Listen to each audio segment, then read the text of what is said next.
जय हिंद साथियों। भारतीय संविधान की अगली कड़ी के अंदर हम पढ़ने जा रहे हैं भारत का एकीकरण।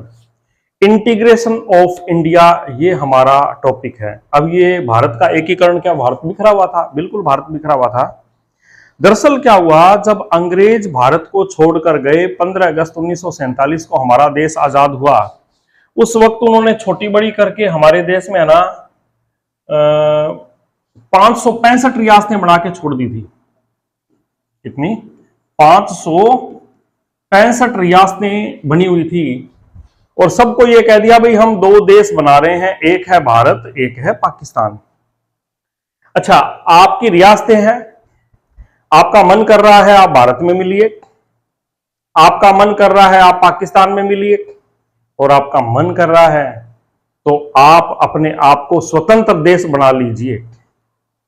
और राजाओं को लगा यार ऐसे तो शायद स्वतंत्र देश बन जाते होंगे जैसे हम बढ़ा के बैठे हैं, ना कोई इकोनॉमी, ना कोई अपनी सेना, ना भौगोलिक क्षेत्रफल, बस एक टुकड़ा जमीन का देश बना लेंगे। तो अंग्रेज हमारे देश को 565 रियासतों में 565 टुकड़े मान के चलिए, उन्होंने 2 टुकड़े नहीं किए, उन्होंने 565 टुकड़े करके चले गए। उस वक्त सबसे बड़ी समस्या थी, स्वतंत्रता सेनानी थे वो तो ग्राउंड से लड़ने वाले नेता थे, है ना, वो तो बेचारे ग्राउंड से लड़ रहे थे। और इधर थे राजा महाराजा जो चाहते थे भी हम तो सदियों से जो है वो हमारा साम्राज्य चल रहा है, हम तो नहीं छोड़ने वाले अपने राज को। अब उन लोगों को मनाना और उसके बाद में पूरे अखंड भारत का निर्माण करना, तो ये बड़ा ही चुनौतीपूर्ण काम था कि भाई कैसे हम इसको मिलाएं। क्यों? कोई कहता नहीं मेरा तो राज्य है, मैं तो छोड़ूंगा नहीं। कोई कह रहा है तुम यूं करोगे मैं तो पाकिस्तान में मिल जाऊंगा। कोई कह रहा है पाकिस्तान को मैं भारत में मिल जाऊंगा। मतलब कुल मिला के दोनों देशों के सामने समस्याएं बहुत खड़ी हो गई थी, जिसमें भारत के सामने ज्यादा थी क्योंकि पाकिस्तान तो पहले से फकीरा फकीरी में था, तो उसको तो कोई था ही नहीं ऐसा कि भाई मेरा नुकसान होगा। लेकिन भारत तो यार आजाद होने के बाद में विश्व की एक बहुत बड़ी कंट्री बननी थी, बहुत बड़ी इकोनॉमी बननी थी, बहुत बड़ी शक्तिशाली कंट्री बननी थी, लेकिन अभी बन रही है। लेकिन उस वक्त क्या है, पाकिस्तान की वजह से हमारे सामने बहुत सारी समस्याएं खड़ी हुई। और हम देखो सैल्यूट करते हैं उस वक्त सरदार वल्लभ भाई पटेल और उस समय के तमाम नेता, पंडित जवाहरलाल जी नेहरू और रियासती विभाग के सचिव मेनन साहब, रियासती विभाग के सचिव बनाए गए थे किसको?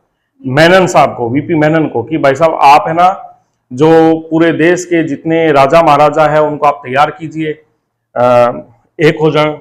अब इसमें मध्य प्रदेश और राजस्थान के जो शासक थे उनको यह समझ में आ गया कि अब हमारा खेल लंबा नहीं है ना। जैसे शोले फिल्म में लास्ट में जय को समझ में आ गया था ना कि मेरा खेल खत्म हो चुका है, वैसे उनको भी ये लग गया था कि भाई मेरा खेल क्या है, हमारा खेल खत्म हो रहा है। तो उन्होंने कहा भाई, सरदार वल्लभ भाई पटेल ने कि साहब आप मिल जाइए यार अखंड भारत के अंदर और अपने देश को बड़ी आगे बढ़ाएंगे। तो उन्होंने कहा यार हमारी देखो ज्यादा मांग तो है नहीं। बोले क्या? हमारी ये मांग है, एक तो जो हमारे महल मूल है ना, जो हमारे सोना चांदी महल है, वो हमारे पास में पड़े रहने दीजिए, कहीं आप इनका राष्ट्रीयकरण करके छीन ले, ऐसा नहीं होना चाहिए। अब उस वक्त मजबूरी थी भाई कैसे न कैसे कर करा के उनको राजी करना। बोले कोई बात नहीं। जैसे सिंधिया परिवार था मध्य प्रदेश का, राजस्थान के बहुत सारे राजा थे, उन्होंने कहा भाई हमें हमारा है ना जो ये महल है वो हमारे पास में रहने दीजिए।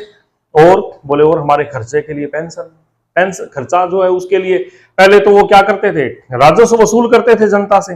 बोले ऐसा कोई हमें पावर दे दीजिए। बोले देखो अखंड भारत में आपको राजस्व वसूली, स्वतंत्र भारत में तो ऐसा हो नहीं पाएगा। आपको हम पेंशन देते रहेंगे, प्रीवी पर्स देते रहेंगे अच्छी खासी, उसमें आप मजे कीजिएगा, कोई दिक्कत नहीं, आपका महल है और आप सुरक्षित हैं, ना कोई लड़ाई का झगड़ा, ना कोई हमला, ना कोई लेना ना कोई देना। तो बहुत सारे राजा उसमें तैयार हो गए क्योंकि उनको यह समझ में आ गई थी कि यदि हम अब अड़े ना तो अब देश की जनता पूरी तरीके से आजादी के जश्न में डूबी हुई है, एकजुट है, और वो जनता लाठी लेके हमारी ओर भी आ सकती है, महल मूल सारे जाते रहेंगे। इसलिए उन्होंने ऐसा किया। अब कई 3 जगह पे बड़ा विकट संकट आया। एक तो जम्मू कश्मीर, अब हम इनकी बड़ी विस्तार से चर्चा करेंगे। जम्मू कश्मीर, एक हैदराबाद। जम्मू कश्मीर के राजा हरि सिंह की वजह से समस्या आई, हालांकि बाद में हरि सिंह ने हमारे विलय पत्र पे साइन कर दिया। हैदराबाद, उस्मान अली खान है ना, उस्मान अली खान जो था उसने बड़ी समस्याएं पैदा की। तीसरा, गुजरात और महाराष्ट्र के पास में है जूनागढ़ रियासत। ये 3 रियासतें ऐसी थी जिनके नाटक कुछ अलग ही थे, ये हम आगे विस्तार से चर्चा करेंगे। और इन तीनों रियासतों को कैसे कैसे सेना का उपयोग किया या जो भी किया, इन्होंने सरदार वल्लभ भाई पटेल ने अपनी दूरदर्शिता, मेनन साहब ने इन्होंने अपनी दूरदर्शिता का परिचय देते हुए इनको भी भारत में शामिल कर ही लिया।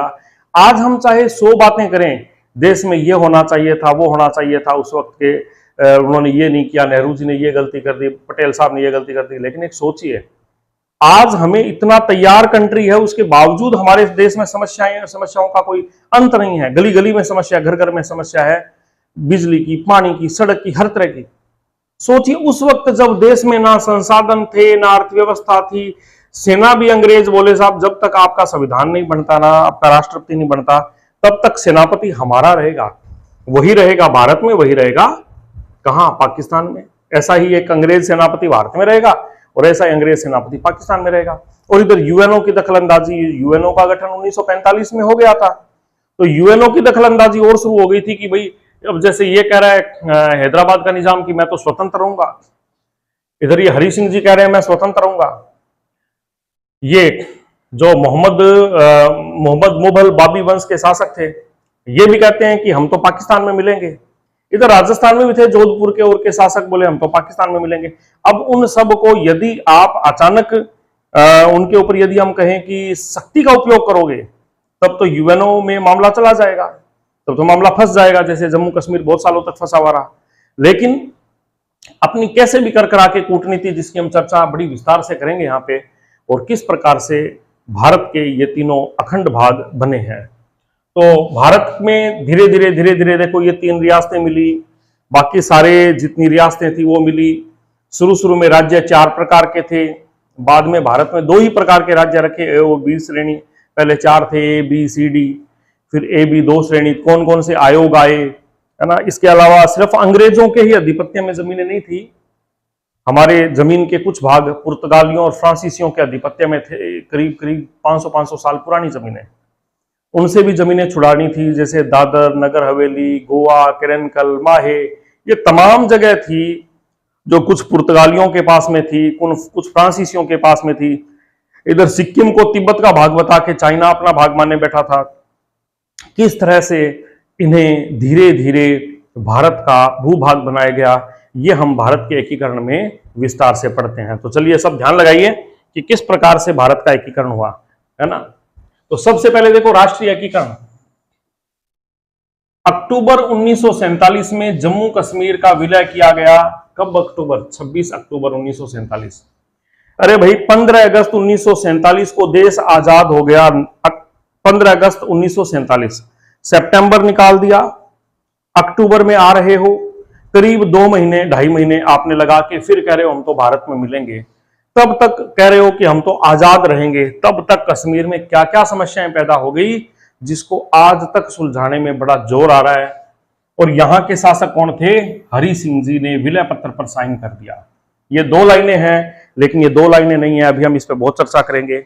देखिए साहब, जम्मू कश्मीर की हम बात करें तो आपको पता है कि इसको सम्राट अशोक ने बसाया था। जम्मू कश्मीर का इतिहास, वहां पे शुरू में हिंदू बहुत ज्यादा थे, हिंदू बाहुल्य क्षेत्र था। उसके बाद में कश्यप के बेस पर जो कश्मीर नाम रखा हुआ है, वो कश्यप के नाम पे कश्मीर रखा हुआ है। बाद में उस पर सिखों का शासन हुआ, अंग्रेजों ने सिखों से ले लिया, और सिखों के बाद में अंग्रेजों के बाद में इस पर डोगरा वंश का शासन आ गया। इसका डोगरा वंश का शासन कश्मीर में, जम्मू कश्मीर में आ गया। अब डोगरा जो वंश है, इसके राजा थे हरि सिंह जी। इसके राजा कौन थे? हरि सिंह जी। जब भारत आजाद हुआ, हरि सिंह जी डोगरा वंश के शासक थे। अब हरि सिंह जी के सामने समस्या थी। अब ये जम्मू कश्मीर, जिसमें ये मान के चलिए इधर जम्मू कश्मीर है और इधर कौन है? तिब्बत। ये तिब्बत का एरिया है सारा का सारा, इधर तिब्बत नहीं, लद्दाख, ठीक है ना, इसका एरिया है लद्दाख का। अब जम्मू में जिस वक्त हमारा देश आजाद हुआ, उस वक्त हिंदू ज्यादा हुआ करते थे, बहुत सारे हिंदू थे। लद्दाख में बौद्ध धर्म के अनुयायी ज्यादा थे। और ये जो बीच में कश्मीर वाला पार्ट था ना, वहां कश्मीर वाले पार्ट के ऊपर वहां मुस्लिम बाहुल्य क्षेत्र था। लेकिन ले दे के अपने पूरी बात करें तो जम्मू कश्मीर मुस्लिम बाहुल्य क्षेत्र था। और आजादी के समय पहले तो हिंदू बाहुल्य था, लेकिन स्वतंत्रता तक आते आते वहां पे जननांकीय संतुलन बिगड़ गया और सब मुस्लिम ज्यादा हो गए। और उस वक्त वहां के राजा थे हरि सिंह जी, और हरि सिंह जी के एक मंत्री थे जिनका नाम था शेख अब्दुल्ला।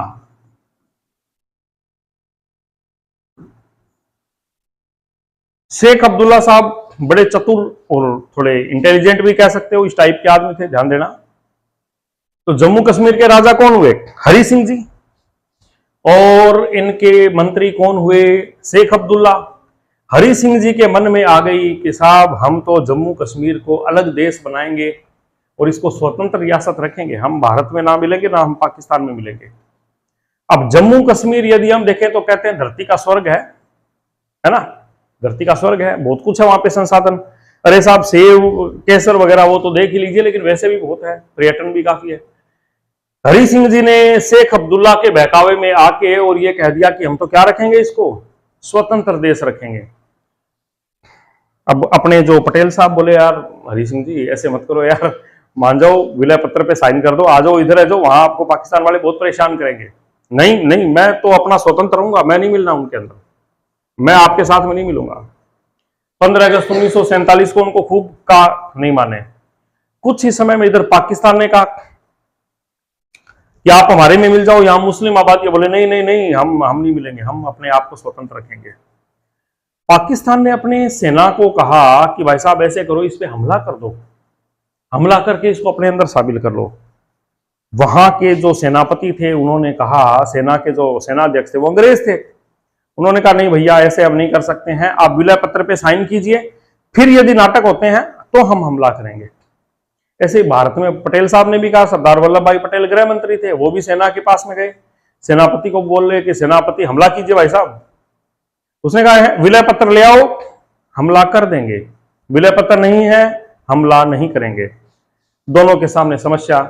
उसी वक्त पाकिस्तान के दिमाग में खुरापात आ गई थोड़ी सी, सेना तो हस्तक्षेप नहीं कर रही। पाकिस्तान ने क्या किया, पाकिस्तान ने कुछ कबाली समूह था वहां का, वो लोग क्या थे, हैंड टू माउथ थे, गरीब थे, उन्हें हथियार दे दिए। बस यहीं से ये मान के चलिए पाकिस्तान ने आतंकवाद के बीज बो दिए, जो उसके लिए भी आज संकट बने हुए हैं। कबालियों को हथियार दे दिए। अब जिसको हथियार मिल गए ना, वो फिर हथियार ही चलाएगा पूरी जिंदगी। उसको कहते ना बाद में तू दुकान चला ले, वो नहीं चलाएगा, वो तो फिर हथियार ही चलाएगा। उनको कहा कि आप इधर हमला करो, कबालियों को कहा। अब कबाली ना तो सेना थे, वो तो सिर्फ एक तरह के, वो कहते हैं ना गुंडे पैसे देके भेजे हुए, वो हो गए। उन्होंने आके इधर हमला किया और इधर इधर इधर इधर आगे बढ़ना शुरू हो गए, इधर आगे बढ़ना शुरू हो गए। हरि सिंह जी ने देखा यार अपने तो यहाँ पैर ही नहीं लगेंगे, अपने को तो यहाँ से भगा देंगे, हम क्या करेंगे। अब आए नेहरू जी के पास में, पटेल साहब के पास में, बोले साहब मैं विलय पत्र पे साइन कर रहा हूं और आप कैसे करके मुझे उससे बता दीजिए, मैं उनसे तो बढ़िया भारत में मिल जाऊं, ठीक है। तो पटेल साहब ने कहा ठीक है जी, 26 अक्टूबर 1947 को साइन कर दिए। विलय पत्र पे साइन लेके सेना के पास में गए कि साहब सेनापति महोदय ये रहा विलय पत्र, करिए हमला। उनका हाँ अब करते हैं हमला। और यहां से भारत ने हमला करना शुरू किया, हमला करना शुरू किया, हमला करना शुरू किया। और यहां 30% हिस्से तक पाकिस्तान की, ये मान के चलिए कबाली आ चुके थे। भारत की सेना ने जैसे हमला किया तो फिर पाकिस्तान की सेना ने भी कहा भाई हम भी हमला करते हैं। तो मतलब थी तो वो पाकिस्तान की सेना ही जो कबाली के नाम से आई थी, बस ये है कि उनको बोला वर्दी उतार दो और थोड़े वो कुर्ता सलवार पहन के तुम धर्मयुद्ध के हिसाब से चले जाओ। तो वो धर्मयुद्ध मतलब उनके दिमाग में थोड़ी वैसी मानसिकता भर दी और वो आके यहाँ पे और हमला करने लगे। और वो एक सेना ही थी उनकी। इधर भारत में भी एक उस्मान अली जी थे, भारत के बहुत सेनापति थे तकड़े, उस्मान अली जी। उस्मान अली जी ने कहा कि भारत ने मुझे तैयार किया है, मैं भारत के लिए जान दे दूंगा। और उस्मान अली जी सेना को मतलब युद्ध क्षेत्र में जाके कमांड देते थे, समझाते थे कि आप, उनको फुल मोटिवेशन देते थे। तो उस कमांडर के नेतृत्व में भारत की सेना ने हमला कर दिया। इधर पाकिस्तान की सेना, युद्ध चलता रहा साहब, युद्ध चलता रहा। और चलते युद्ध में शायद क्या कंफर्म ही था कि भारत इनको खदेड़ के अलग कर भी सकता था। लेकिन हमारे नेहरू जी के दिमाग में एक बात आई, वो इस मामले को यूएनओ में लेके चले गए। उनको लगा कि यूएनओ नया नया बना है, समस्याओं को सुलझाता है, तो हम यूएनओ में लेके जाएंगे, वहां मैं अंतर्राष्ट्रीय न्यायालय में मैं बहुत बड़ा क्या वकील हूं, नेहरू जी बहुत अच्छे वकील भी थे, कि वहां मैं केस जीत जाऊंगा और ये जम्मू कश्मीर हमारा हो जाएगा। अब आपको पता है कि वहां जो न्याय होते हैं वो यूरोपियन कंट्रीज के लिए अलग है और एशिया वालों के लिए न्याय अलग है। यूएनओ भी निष्पक्ष नहीं है, बहुत तगड़ी समस्या है। वो जब यूरोपियन कंट्री की बात आती है कि भाई यूक्रेन के अंदर नरसंहार हो रहा है, तब तो यूएनओ को नरसंहार दिखता है ना। और अफगानिस्तान में तालिबानी घुस के नरसंहार कर रहे हैं, वो उनको दिखाई नहीं दे रहा। बांग्लादेश में नरसंहार हो रहा है, वो उनको दिखाई नहीं दे रहा। तो कुल मिला के यूएनओ जो है वो एक निष्पक्ष संस्था नहीं थी। नेहरू जी को थोड़ी सी समझने में चूक हुई। ये गलती नेहरू जी से ज्यादा यूएनओ की गलती है कि उन्होंने निष्पक्षता के साथ में, भाई जब तुम्हारा विलय पत्र पे साइन हो गया, ये भारत का भाग बन गया और ये ब्रिटेन के द्वारा तय किया हुआ है, उसके बावजूद तुम ये यहां से भाग क्यों नहीं रहे? तुम्हारी सेना क्या कर रही है पाकिस्तान की, है ना। लेकिन यूएनओ की समस्या की वजह से ये मामला जहां का तहां पड़ा रहा और बोले जी जनमत संग्रह कराइए। क्या कराइए? जनमत संग्रह कराइए। तो शेख अब्दुल्ला जी ने कहा भाई जनमत संग्रह के माध्यम से, हाँ, विलय पत्र पे जब साइन हुए ना, उस वक्त एक छोटी सी शर्त हरि सिंह जी ने रखी थी। बोले क्या? हरि सिंह जी ने कहा देखो वैसे तो हम भारत में शामिल हो रहे हैं, लेकिन, बोले क्या लेकिन? बोले लेकिन आप हमारी आंतरिक स्वायत्ता बनाए रखिए। हमारा जो भौगोलिक क्षेत्र है और है उसमें ठीक है, हम रक्षा, विदेश सेवा, ये कुछ मामले हम आपको दे देंगे, लेकिन बाकी हमारे आंतरिक मामले जो है वो बनाए रखिए। और वो हरि सिंह जी नहीं बोल रहे थे, उनके मुंह से बोल रहा था शेख अब्दुल्ला। शेख अब्दुल्ला चाहता था कि वहां की जनता एक अलग देश की भांति भी रहे, इधर पाकिस्तान में भी नहीं मिलना चाहते थे, इधर वो पूरा भारत में भी नहीं मिलना चाहते थे। और शेख अब्दुल्ला की वजह से ये धारा 370 और परिशिष्ट 35A नाम से जोड़ दिए गए, जिसमें जम्मू कश्मीर के नागरिकों को कुछ विशेषाधिकार दिए गए और भारत के बहुत सारे कानून जम्मू कश्मीर में लागू नहीं होते थे और वहां के नागरिक भी वहीं पे जमीन खरीद सकते थे, रह सकते थे, औरों को रहने दिया नहीं जाता था। और आप सबको पता है बहनों और भाइयों, 19 अगस्त है ना 2019 को केंद्र सरकार ने, मोदी जी की सरकार ने धारा 370 में कुछ तो कहते हैं खत्म कर दी, लेकिन खत्म नहीं, बहुत बड़े संशोधन कर दिए। खत्म बराबर ही हो गई, खत्म तो नहीं कहेंगे। क्यों? क्योंकि 370 में लिखा हुआ है कि जम्मू कश्मीर भारत का अखंड भाग है। खत्म कर दोगे तो अखंड भाग कैसे रहेगा? तो 370 खत्म कर दी, खत्म नहीं की, वो पंगे खत्म कर दिए कि अब भारत का कोई भी नागरिक वहां पे जाके जमीन ले सकता है। अच्छा, 370 खत्म हुई, यही कह रहे हैं हम। 35A भी खत्म हो गया, ये भी विशेष परिशिष्ट था जो जम्मू कश्मीर के नागरिकों को देश के अन्य नागरिकों की तुलना में विशेषाधिकार दे रहा था। क्या दे रहा था? विशेषाधिकार दे रहा था। अब एक पंगा और खत्म कर दिया। क्या? पाकिस्तान हमेशा से पूरे विश्व में कहता था कि यार साहब, ये हमारे कश्मीर में मुस्लिमों पे अत्याचार हो रहा है, कश्मीर में मुस्लिमों पे सेना अत्याचार कर रही है ना। कभी जम्मू का नाम नहीं लेता था, जम्मू का नाम नहीं लेता था, लद्दाख का नाम नहीं लेता था। ये जो धारा 370 में संशोधन हुआ है ना, उससे जम्मू कश्मीर के दो भाग बना दिए। क्या? जम्मू कश्मीर और लद्दाख, दो केंद्र शासित प्रदेश बना दिए। कौन कौन से? जम्मू कश्मीर और लद्दाख। और ये कश्मीर जहां मुस्लिम वाला मामला चल रहा है ना, पाकिस्तान बार बार उसको धर्म का मामला बना रहा है, उसको ज्यादातर किसमें मिला दिया? लद्दाख में। अब पाकिस्तान कहता है कि जम्मू कश्मीर में अत्याचार हो रहा है, कि कहां है जम्मू कश्मीर? अब तो जम्मू कश्मीर ये रहा, कहां है रे? अब ये तो लद्दाख में आ गया ना। तो पाकिस्तान कहता है यार ये तो काम गड़बड़ हो गया, मैं इतने साल से कश्मीर समस्या कह रहा था, अब वो समस्या ही लद्दाख बन चुका है ना। उस समस्या को किसमें मिला दिया? लद्दाख में। चलिए कोई बात नहीं, ऐसा सब हुआ, धारा 370 जुड़ गई। भारत ने जाके मामला यूएनओ में लेके गए, यूएनओ ने जनमत संग्रह की बात कही। भारत ने कहा कोई बात नहीं, हम जनमत संग्रह करा देंगे। हालांकि जनमत संग्रह में रिस्क थी, क्योंकि बहुसंख्यक आबादी किसकी है? मुस्लिमों की। अब मुस्लिम कहेंगे, मुस्लिम तो कहेंगे हमें पाकिस्तान में मिलाइए, ये खतरा था, है ना। हो सकता है, देखो कहें या ना कहें वो बात एक अलग है, क्योंकि आज हमारे देश में भी राष्ट्रभक्त मुसलमान बहुत है जो पाकिस्तान से नहीं भारत से प्रेम करते हैं और भारत के लिए पाकिस्तान से लड़ मरने को तैयार हैं वो। तो हम ये नहीं कह सकते कि मुस्लिम पाकिस्तान में मिलने का ही कहते, लेकिन फिर भी हो सकता है कुछ कट्टरपंथियों ने दिमाग में कुछ डाल दिया हो, लोभ लालच जो भी है, फिर भी कहा चलो हम जनमत संग्रह करवाएंगे, जनमत संग्रह करवाएंगे। लेकिन जनमत संग्रह के लिए पाकिस्तान को कहा पीओके से सेना पीछे हटाइए, पाकिस्तान को कहा सेना पीछे हटाइए, विलय पत्र हमको दिया है, तुम्हारी सेना यहां क्या कर रही है। यूएनओ ने कहा जनमत संग्रह कराइए, भारत ने कहा पाकिस्तान की सेना पीछे हटाइए। भाई बंदूक की नोक रख के आप जनता से वोट कैसे दिलवा लोगे, पाकिस्तान की सेना पीछे करवाइए।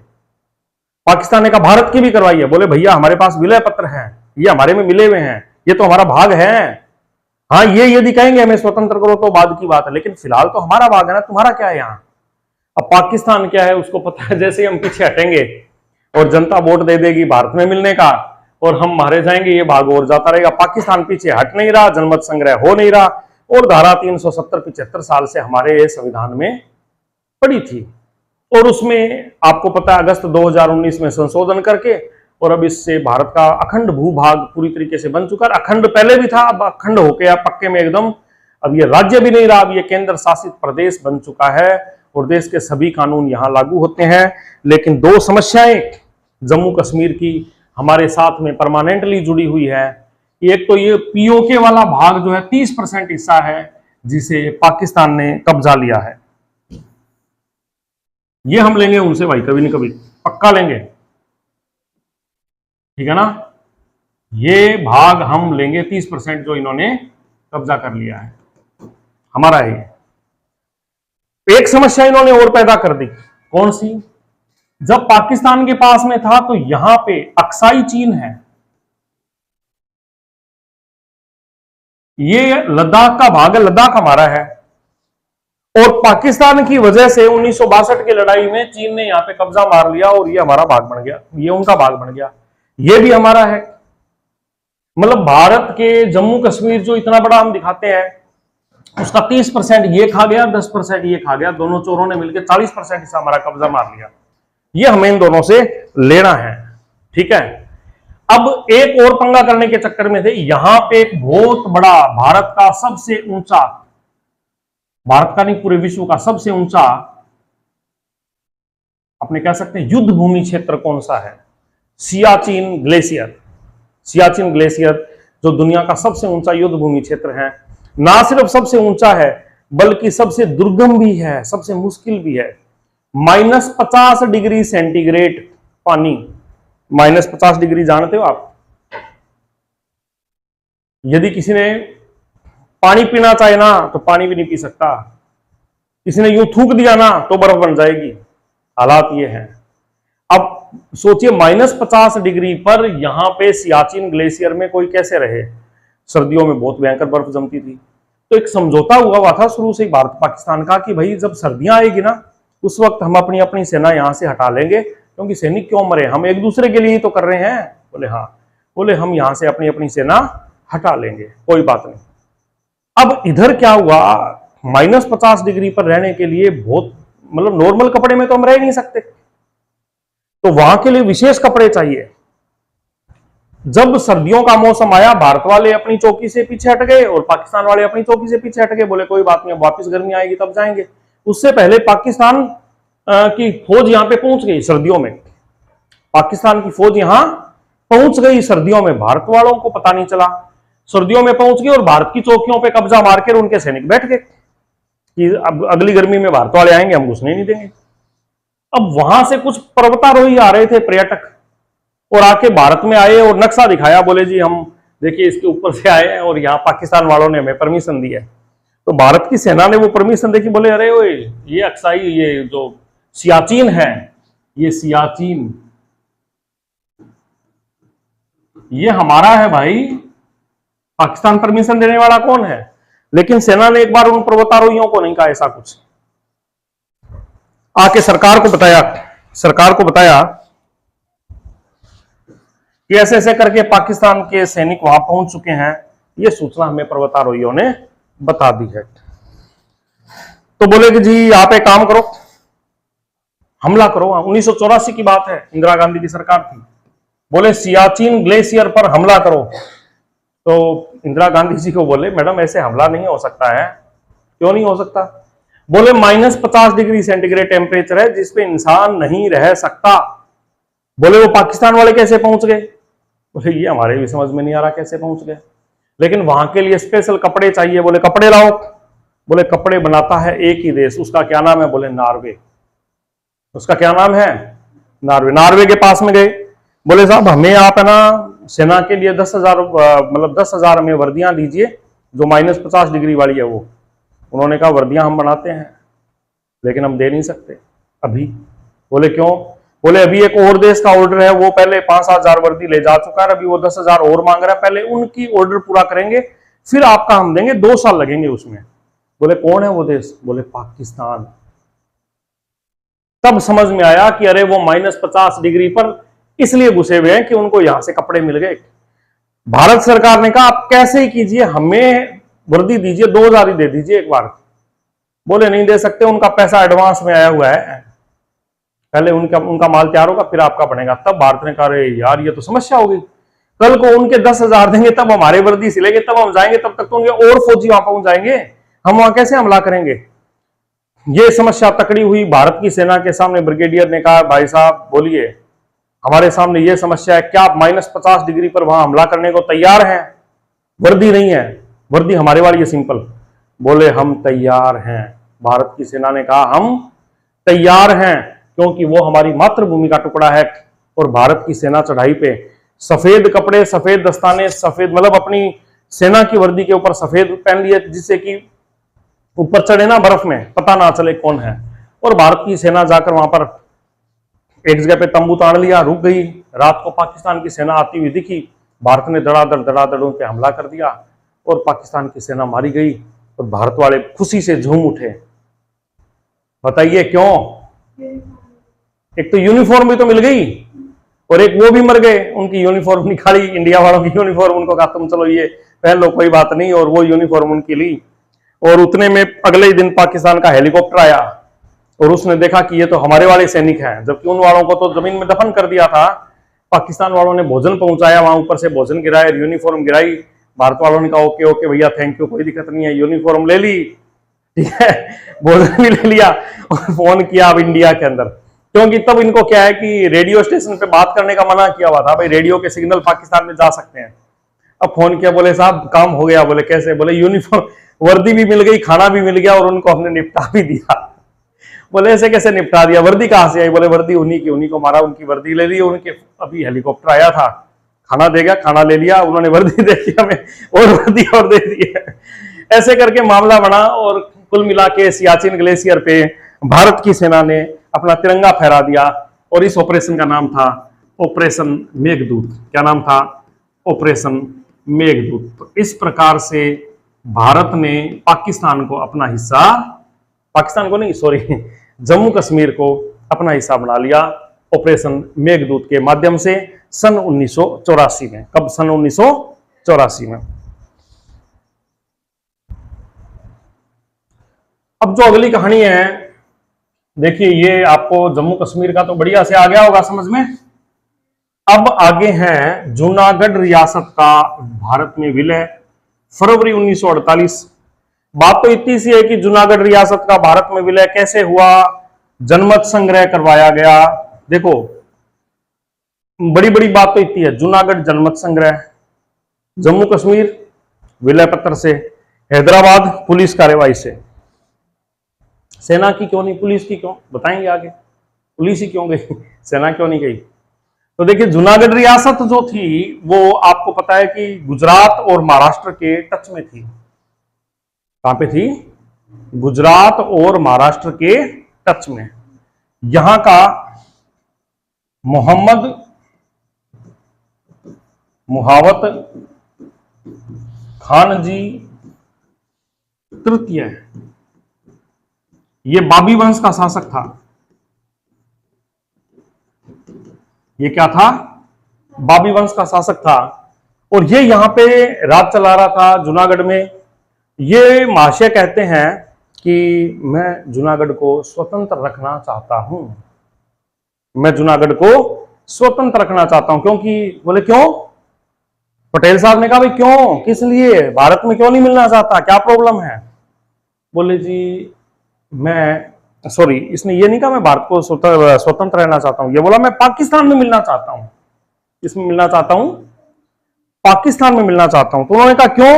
बोले क्यों का कारण यह है कि अंग्रेज हमें कह के गए हैं कि आपकी मर्जी हो तो आप भारत में रहिए, आपकी मर्जी हो पाकिस्तान में रहिए, आप स्वतंत्र रहिए, मैं पाकिस्तान में मिलना चाहता हूं। तो बोले देख, तेरा जो साम्राज्य है ना, उसमें मांगरोल है, एक मनवदार है, वो दोनों के दोनों कह रहे हैं कि हम भारत में मिलेंगे, और तू कह रहा है पाकिस्तान मिलूंगा। जो तेरे अंदर की दो मेन भाग हैं वो दोनों के दोनों कह रहे हैं भारत में मिलेंगे।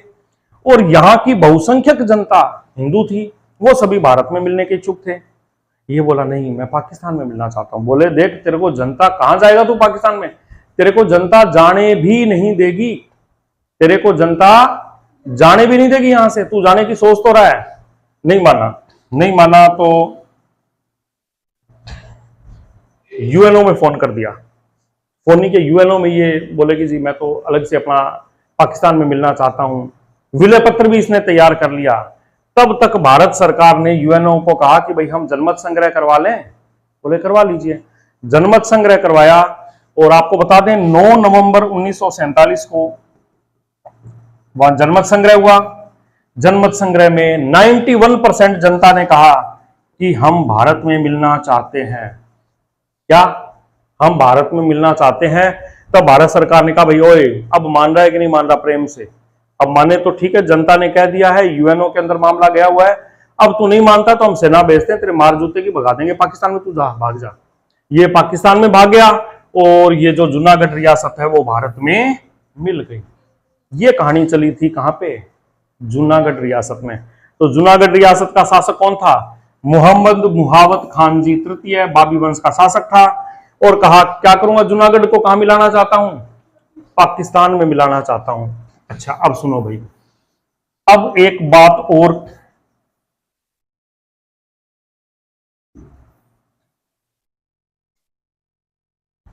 अब तीसरी रियासत है हैदराबाद। तीसरी रियासत कौन सी है?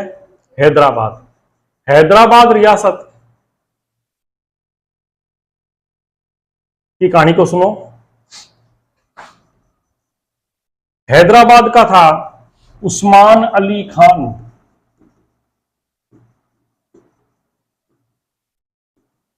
वहां का नवाब था।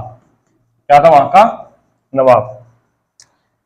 ये बोला जी मैं अपनी हैदराबाद रियासत को स्वतंत्र रखना चाहता हूं। क्या? स्वतंत्र रखना चाहता हूं।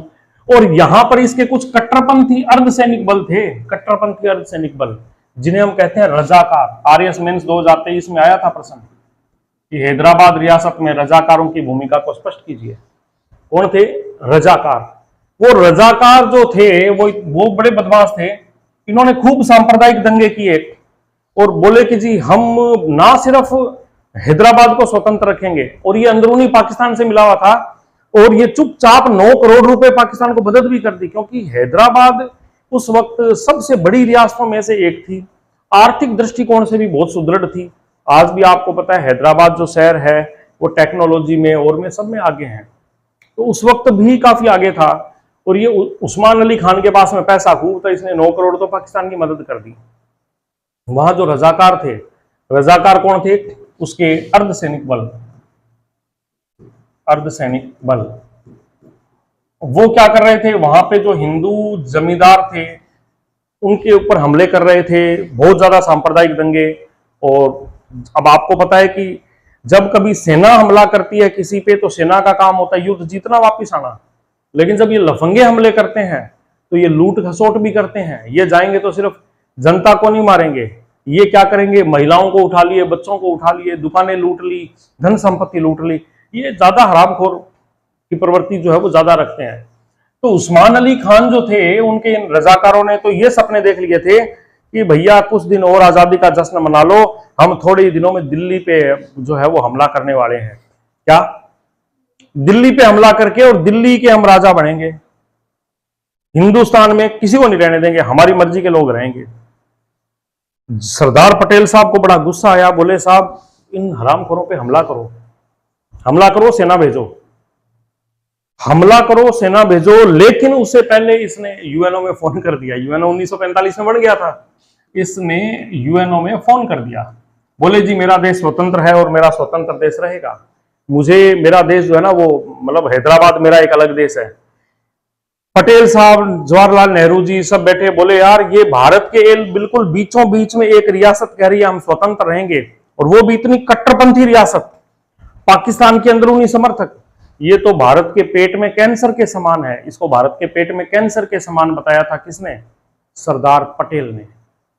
हैदराबाद रियासत को जब उस्मान अली खान के अंडर में थी तो इसे क्या क्या माना कि ये भारत के पेट में कैंसर के समान है। 1945 में यूएनओ बन गया था, और इन महाशय ने 1948 में फोन कर दिया, बोले हमारी तो स्वतंत्र रियासत है। और यूएनओ ने भारत सरकार को कहा क्या समस्या? बोले साहब ये सांप्रदायिक दंगे कर रहे हैं, वहां के लोगों को मार रहे हैं, निर्दोषों की हत्याएं हो रही है। बोले तो क्या हम हमला करना चाहते हैं? बोले नहीं हमला कर सकते, दूसरा देश है, ऐसे कैसे हमला कर दोगे, उनका आंतरिक मामला है। बोले अलग देश कहां से हो गया हमारे बीच में? बोले उसने कह दिया मैं अलग देश हूं। ठीक है भाई, अलग देश है। सरदार पटेल साहब को गुस्सा आया, उन्होंने कहा नहीं हमला करो, लेकिन भारत की सेना ने और ने सबने कहा हम हमला सीधा नहीं कर सकते, हम हमला करेंगे यूएनओ हमारे खिलाफ हो जाएगा, इधर से पाकिस्तान दूसरे देशों का समर्थन लेके अहमदाबाद पे और पे हमला कर सकता है।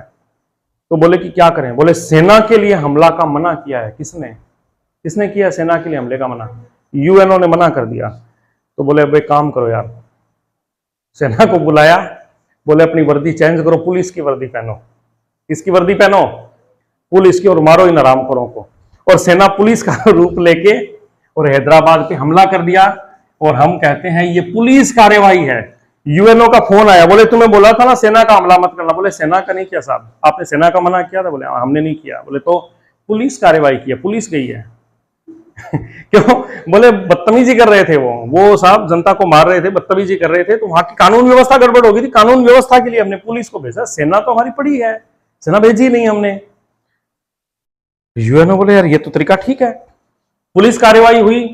और रजाकारों के पल्ले क्या था? भारत की सेना तो बहुत तगड़ी थी, 2 या 3 दिन के अंदर मामला निपट गया, रजाकार फजाकार सब निपट गए। उस्मान अली खान जी भाग के पाकिस्तान भागे। बोले क्यों बे चोर, इतने दिन तू नाटकबाजी कर रहा था, अलग देश बनाऊंगा, ये बनाऊंगा, वो बनाऊंगा, क्या हुआ तेरा? इधर ये रजाकार थे, ये भी बहुत सारे पाकिस्तान भाग गए, कुछ रजाकार जो थे वो मुख्य धारा में आ गए। और इस प्रकार से पुलिस कार्यवाही के द्वारा हैदराबाद रियासत का भारत में विलय हो गया नवंबर 1948 में। नवंबर 1948 में। और इस कार्यवाही का नाम दिया गया ऑपरेशन पोलो। अब ये पोलो का क्या चक्कर है भाई? हैदराबाद में बहुत सारे पोलो के मैदान हैं, और उन पोलो के मैदानों के नाम पर ही इस ऑपरेशन का नाम क्या रखा? ऑपरेशन पोलो। तो अब आपको समझ में आ गया होगा, जम्मू कश्मीर के राजा हरि सिंह जी विलय पत्र पे हस्ताक्षर करके भारत में शामिल हुए। जूनागढ़ जो थे वो कह रहे थे हम किस में मिलना चाहते हैं? पाकिस्तान में। वहां जनमत संग्रह कराया, और हैदराबाद में पुलिस कार्यवाही के द्वारा इसे भारत का भाग बनाया। इस प्रकार से जम्मू कश्मीर, हैदराबाद और जूनागढ़ को भारत में शामिल किया गया। हाँ जी, अब देखिए आगे की कहानी। तो जम्मू कश्मीर, हैदराबाद, जूनागढ़ भारत में शामिल हो गए। मैं बता रहा हूं भारत का एकीकरण कैसे हुआ, 565 को एक साथ में कैसे बांधा, मुट्ठी कैसे बनाई। तो 1954 में, अरे ये क्या हो गया, 1954 में आपको मैंने एक बात बताई थी कि अंग्रेजों से पहले भी भारत में पुर्तगाली और डच आ चुके थे। पुर्तगाली, डच, फ्रांसीसी आ चुके थे। तो वो लोग क्या है, भारत के कई भागों पर कब्जा कर लिए थे, कईयों से उनको भी भगा दिया था अंग्रेजों ने। लेकिन आजादी के बाद कई भाग उनके पास रह गए थे। जैसे 1954 में पांडिचेरी, जिसको पुदुचेरी कहते हैं, यमन, केरंकल, माहे, चंद्रनगर, ये सभी फ्रांस के आधिपत्य में थे। और भारत ने सेना भेजकर फ्रांस को, फ्रांसीसियों को वहां से भगाया। बोले वो दिन लद गए जब तुम आके यहाँ पे कब्जे मार लेते थे, भाग जाओ यहां से, भगाया। और ये जो है किसमें शामिल कर लिया? भारत के अंदर। कब? 1954। बताइए 1954 में किस किस को आजाद करवाया? ये नाम रट लो। पांडिचेरी, अब इसका नाम पुदुचेरी हो चुका है। यमन, यनम नहीं, यमन, करंकल, माहे, चंद्रनगर, इन्हें फ्रांसीसी आधिपत्य से आजाद करवाया 1954 में। और 1954 में ही दादर और नगर हवेली जो थे वो पुर्तगाल के आधिपत्य में थे, वहां से इनको आजाद करवाया। किसको? दादर और नगर हवेली को। 1961 में गोवा दमन दीव को ये भी पुर्तगाल से आजाद करवाए गए। तो 1954 और 1961 तक हमने सभी छोटे मोटे भूखंडों को आजाद करवा लिया। क्लियर? अच्छा, अब देखिए, अभी एक और सिक्किम आएगा, भी आगे कहानी उसकी बताएंगे। अब 10वां संविधान संशोधन हुआ, आजाद तो करवा लिया, अब इन भूखंडों को भारत में मिलाना भी तो है। और हमें पता है कि किसी भी भूखंड को भारत में मिलाना है या भारत से बाहर निकालना है, उसके लिए हमें क्या करना पड़ेगा? संविधान संशोधन। तो 10वां संविधान संशोधन हुआ, 10वां दादर, 10वां दादर, 10वां दादर, 10वां दादर।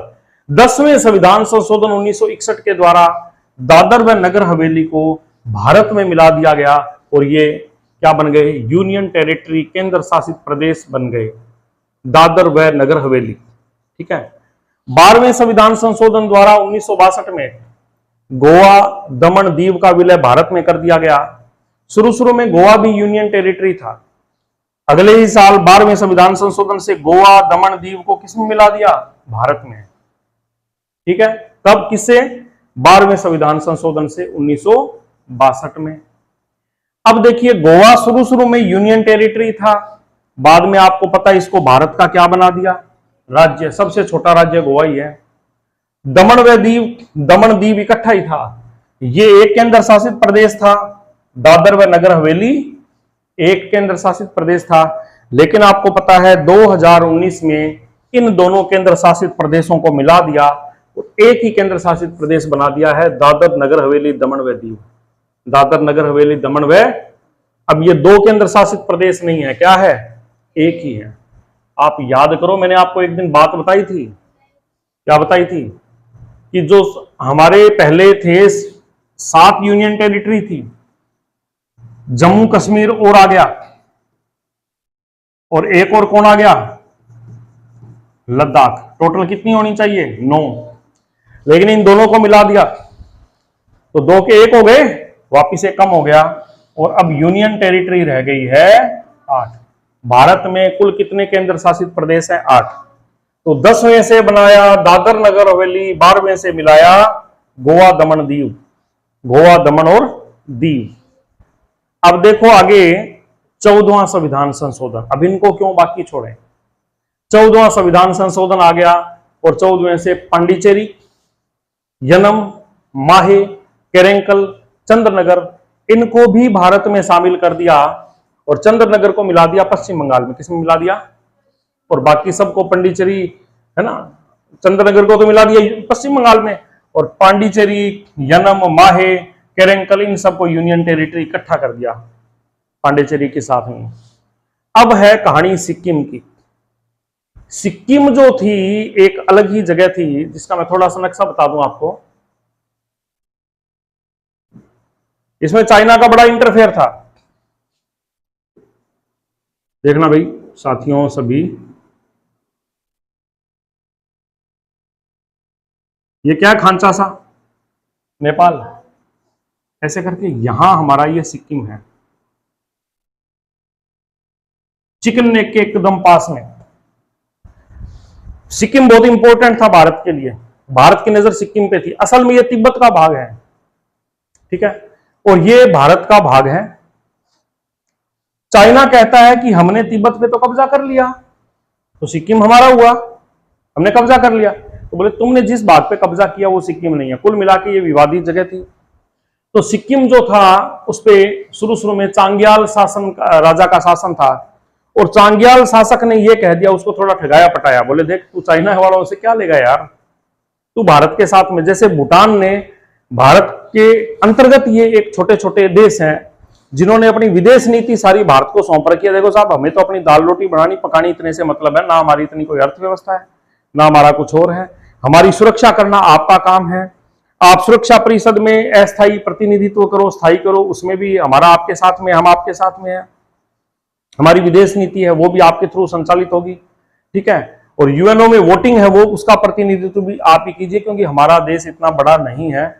तो ऐसे करके भूटान ने भारत को अधिकार दिए, वैसे चांग्याल ने भी भारत को अधिकार दे दिए। चांग्याल शासक थे, इनका शासन चल रहा था। भारत ने कहा क्या चांग्याल फांग्याल ड्रामे चल रहे हैं बिना मतलब के। तो हुआ क्या, चांग्याल ने भारत के अंदर इसको मतलब एक ये कह सकते हैं कि एक रक्षित राज्य का दर्जा दे दिया कि भारत रक्षा करेगा भूटान की तरह। इसमें इन्होंने कहा कि रक्षा, विदेश और संचार, रक्षा, विदेश और संचार, ये तो किसको मिलेंगे? भारत को। बोले ये आप संचालित कीजिए क्योंकि हमारा देश बहुत छोटा है, रक्षा का काम भारत करेगी हमारी, विदेश से जो नीति है वो भारत बनाएगा और संचार का सारा काम भी भारत सरकार करेगी। कुल मिला के भारत को थोड़ा सा वहां पे पैर टेकने की जगह चांग्याल ने दे दी।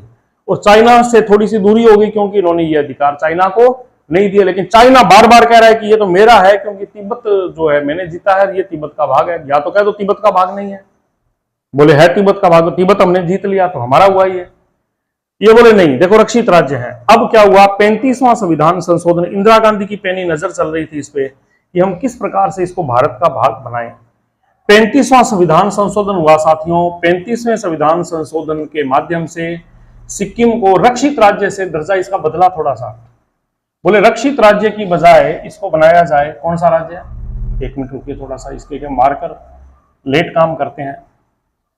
रक्षित राज्य की बजाय 35वें संविधान संशोधन के द्वारा इसको सहायक राज्य का दर्जा दे दिया।